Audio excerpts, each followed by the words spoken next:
Bienvenue dans Éclairage, le podcast des experts Opinionway pour rendre le monde intelligible, agir aujourd'hui et imaginer demain. Nous accueillons aujourd'hui Claire Boudet, directrice des activités Social Media Intelligence, et Delphine Michaud, co-directrice de la BU Grande Conso d'Opinionway, qui viennent apporter leur éclairage sur un sujet que nous voyons monter depuis plusieurs années, l'alimentation végétale.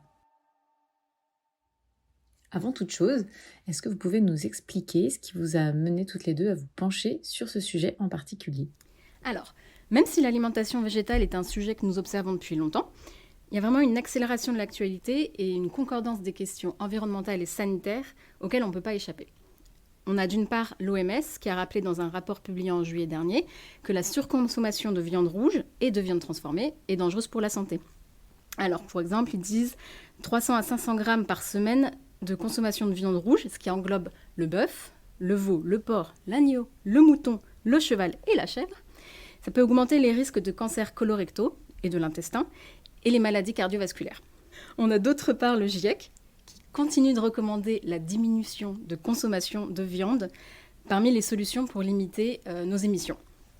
Et puis, parmi tout ça, on a vraiment un discours sur le web extrêmement présent, notamment de la question environnementale, de l'alimentation carnée et de la question environnementale, avec des discours d'influenceurs green sur pourquoi ils ont arrêté de consommer la viande et encourager leur audience à faire de même. Et puis on a aussi une visibilité extrêmement importante du coup des régimes sans viande. Je vais te donner un exemple. On a 186 millions de vues pour le hashtag végétarien, donc le hashtag français, sur TikTok. Et puis enfin, bien sûr, dans nos enquêtes, nous sommes les témoins privilégiés des changements qui peuvent se mettre en place dans la consommation des Français.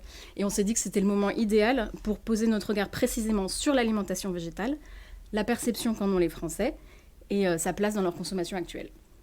La première question qui me vient en tête, avant d'entrer un petit peu plus dans le vif du sujet, c'est qu'est-ce que c'est que précisément l'alimentation végétale pour les Français ? Alors, l'alimentation végétale, effectivement, on a posé à nos consommateurs cette question, et quand on leur pose directement cette question, près d'un Français sur deux, pour être très précise, 48%, nous dit qu'il s'agit tout simplement d'exclure les aliments d'origine animale de leur alimentation. Alors, c'est une proportion qui est relativement similaire, quelle que soit la tranche d'âge. Finalement, qu'on soit jeune, qu'on soit vieux, ils ont tous cette définition première de l'alimentation végétale. Donc, une définition plutôt assez drastique, puisque c'est éliminer la viande de l'alimentation. Après, on a 36% des Français, donc un peu plus d'un tiers, pour qui il s'agit de manger plus de fruits et de légumes. Donc on est dans une augmentation de la consommation de fruits et de légumes, donc de végétal, sans pour autant supprimer complètement les aliments d'origine animale de son alimentation. En fait, quoi qu'il en soit, ce qu'on note, c'est que l'image de l'alimentation végétale est dans l'ensemble plutôt bonne, avec deux forces majeures qui sont, l'aspect santé, parce que les Français ont pris conscience que manger végétal était bénéfique pour leur santé. Et puis le deuxième aspect, c'est l'aspect environnemental. Et d'ailleurs, ce sont deux aspects qui, en fait, sont les deux faiblesses de la viande et de la consommation de la viande qu'on a pu évoquer dans notre introduction. Et en effet, quand on se focalise sur les Français qui ont augmenté leur consommation de produits végétaux cette dernière année, 87% l'ont fait parce que c'était meilleur pour leur santé. Et c'est d'autant plus vrai pour les populations les plus âgées. Et on a 63% qui l'ont fait parce que c'est une alimentation responsable. Et là, c'est plutôt les jeunes, pour le coup. Qu'est-ce qu'on entend par responsable ? C'est moins polluant et respectueux du bien-être animal. Alors, on a également interrogé notre communauté Life. Et si je reprends leurs propres mots, il s'agit de, je cite, manger plus sainement pour prendre soin de son corps en privilégiant les fruits, les légumes et les céréales. Fin de citation. Ou encore, parce que c'est, et là je cite encore, une nourriture plus durable et moins polluante, elle me fait penser au bien-être animal. Fin de citation. Donc, même si on voit bien que l'offre végétale s'installe dans nos rayons, 55% des Français ont acheté des produits végétaux au cours des 12 derniers mois, on voit aussi que c'est une démarche qui est plutôt portée par les plus jeunes. Donc là, on a 70% des moins de 35 ans, alors que c'est seulement 38% chez les 65 ans et plus. On a le sentiment que l'alimentation végétale a du mal à s'ancrer dans le quotidien de tous les Français. Qu'est-ce qui peut expliquer ça ? Alors, il y a plusieurs explications à cela. Tout d'abord, il y a l'aspect culturel. On mange en France beaucoup de viande. Les plats traditionnels français, je dirais même la composition traditionnelle d'un repas, chez les Français, est souvent composé d'une protéine animale et d'un accompagnement. Et d'ailleurs, un des enjeux de la transition vers une alimentation plus végétale est de sortir les légumes, les légumineuses, les féculents de leur rôle d'accompagnement pour constituer un véritable cœur de repas en tant que tel. Puis lorsqu'on interroge les Français sur les différents freins à l'adoption d'une alimentation plus végétale, c'est la notion de plaisir qui va ressortir, et en l'occurrence le manque de plaisir, voire la perte de plaisir lorsqu'on évoque une alimentation végétale. 70% des Français ont peur de ne pas avoir le même plaisir à manger, et 60% ont même peur de se lasser d'une alimentation végétale parce qu'elle ne serait pas assez variée selon eux. Alors vient ensuite la notion de carence. Pour 56% des Français, une alimentation végétale impliquera forcément des carences. Et la majorité des Français estiment d'ailleurs que les produits comme les jus végétaux, les pavés végétaux sont nettement moins adaptés à leurs besoins nutritionnels que leur équivalent d'origine animale. Dans notre communauté, qu'on a interrogée dans le cadre de ce podcast, certains nous ont même dit, et je cite, « L'apport protéinique du végétal n'est pas suffisant et ne remplacera jamais l'apport protéinique d'un bœuf. » Pour certains, et je cite encore, manger végétal, c'est même créer des carences et nuire à sa santé. Et pour eux, il n'y a pas de produits qui peuvent se substituer à la viande efficacement. D'ailleurs, si on regarde les recherches Google sur la question des protéines végétales, on note qu'elles ont augmenté de 33% sur la dernière année, avec environ 14 000 recherches mensuelles. Donc on voit qu'il y a une vraie crispation sur la question de la substitution de la protéine, qui est au cœur de cet enjeu de transition alimentaire.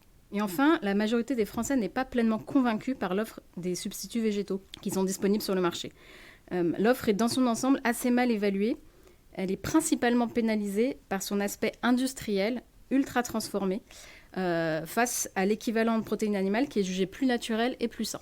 Toujours dans notre communauté, on a un conso qui nous a dit, je cite, « Les simili-jambons, steaks et saucisses, ultra transformés et bourrés d'additifs, je n'ai pas besoin que ça ressemble à un steak pour en manger. » Fin de citation.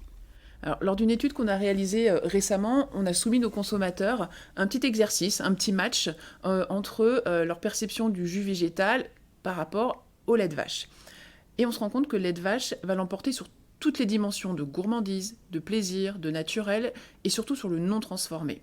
Le jus végétal, lui, va plutôt l'emporter sur les dimensions de légèreté, sur les dimensions peu caloriques ou encore de légèreté à digérer. Et quant au respect de l'environnement, les Français ont eu bien du mal à départager les deux types de produits. Finalement, en termes d'environnement, le lait de vache ou le jus végétal, pour eux, c'est un peu le même niveau d'impact environnemental. Alors, on a soumis toujours nos consommateurs à ce même exercice de battle entre un steak de bœuf et un pavé végétal. Et le constat, il est sans appel. C'est clairement le steak de bœuf qui l'emporte sur toutes les dimensions de plaisir, un bon goût, de la naturalité, et c'est adapté aux besoins nutritionnels. Et même sur l'aspect facile à digérer. C'est-à-dire que le steak de bœuf est pour les Français plus facile à digérer qu'un pavé végétal. En revanche, le pavé végétal va clairement l'emporter sur le steak de bœuf dès qu'on va parler environnement, mais aussi quand on va parler calories. Fort de ce constat, comment les pouvoirs publics et les marques peuvent-ils accompagner les Français dans cette transition ? Alors, on voit 4 enjeux essentiels pour y parvenir.